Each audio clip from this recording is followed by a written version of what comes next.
ত্রয়োদশ জাতীয় সংসদ নির্বাচনের দামামা শুরু হয়ে গেছে। প্রার্থীরা ছুটে চলছেন তাদের নির্বাচনী আসনে।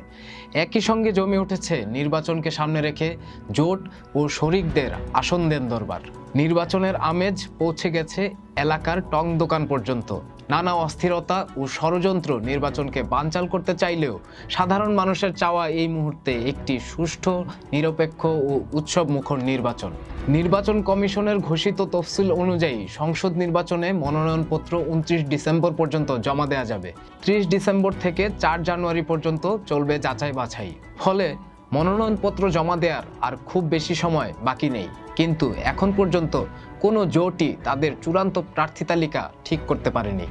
জামায়াত সহ 8 দলের আসন সমঝোতা হয়ে গেছে এমন কথা শোনা গেলেও বিএনপি ও যুগপৎ আন্দোলনের শরিকদের মধ্যকার আসন নিয়ে দেন দরবার এখনো চলছে। এনসিপি নেতৃত্বাধীন জোট কবে নাগাদ প্রার্থী তালিকা জানাবে তাও এখনো স্পষ্ট করেনি। জামায়াতে ইসলামীর নেতৃত্বাধীন 8টি দলের জোট ইতিমধ্যে 300 আসনে তাদের প্রার্থী চূড়ান্ত করেছে। আগামী রোববার এ বিষয়ে ঘোষণা আসতে পারে। গত 16 ডিসেম্বর এই 8 দলের প্রধানদের মধ্যে একটি সভা অনুষ্ঠিত হয়। ওই সভাতেই আসন সমঝোতার চূড়ান্ত তালিকা অনুমোদিত হয়েছে বলে জানা গেছে।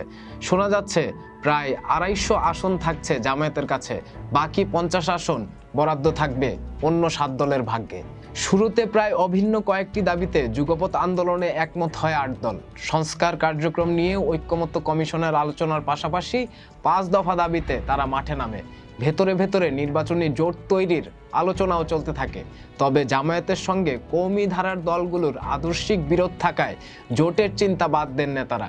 সিদ্ধান্ত হয় আসন সমঝোতার। সমঝোতা অনুযায়ী একটি আসনে একটি দলের প্রার্থী থাকবেন, অন্য দলগুলো তাকে জয়ী করতে সর্বাত্মক সহযোগিতা করবে। এরই মধ্যে নির্বাচনের দিন গণভোটের সিদ্ধান্ত জানানোর পর দেশের বিভাগীয় শহরগুলোতে যৌথ সমাবেশ করেছে এই 8 দল।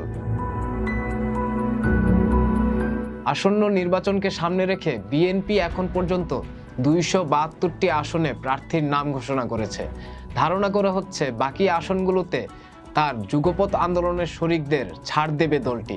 তবে এবার নিজ প্রতীকে নির্বাচন করার বাধ্যবাধকতা তৈরি হওয়ায় শরিকদের আসন ছাড়ের বিষয়ে সতর্ক বিএনপি। জামায়াত সহ বিরোধীদের সঙ্গে পাল্লা দিয়ে ভোটে জিতে আসা শরিক দলের প্রার্থীর সঙ্গে স্থানীয় বিএনপি প্রার্থীদের অথবা নেতাদের সমন্বয়, এসব নিয়ে শঙ্কা রয়েছে বিএনপির ভেতরে।